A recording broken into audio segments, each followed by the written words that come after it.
I'm back here in Araneta City, Cubao, sa Gateway Mall para sa Binibining Pilipinas 2025 fashion show nila dito. Adam!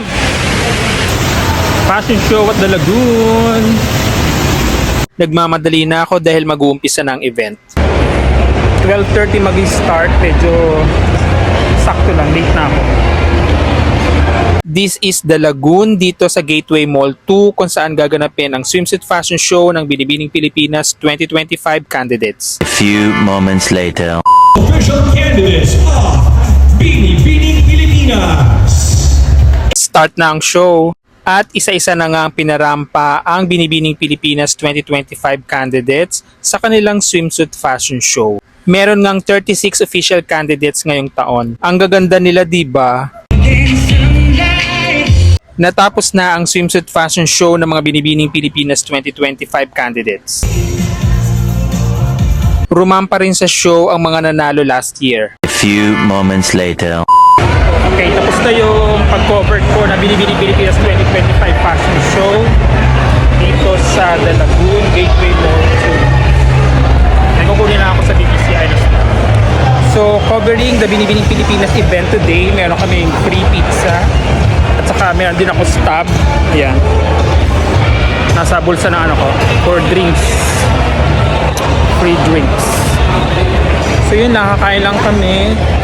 Hanapin ko yung kasama ko, si Victor.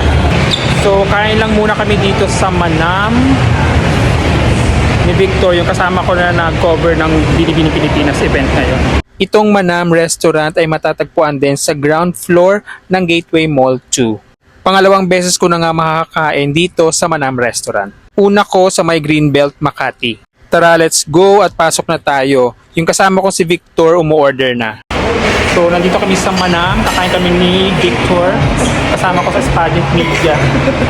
Gutom daw siya. Umorder si Victor ng shrimp tempura at bulalo. I-order namin. Kain po. Kain po tayo.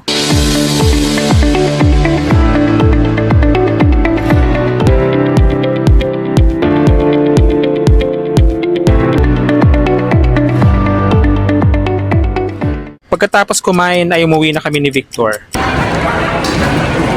Wala na pala ako sa Gateway Mall Cubao. Nandito na ako sa Bikutan. Kanina pa. Nandito ako sa SM City Bikutan. Nagstay lang ako, nagpalamig. Pero pauwi na ako. Ayun lang, bye!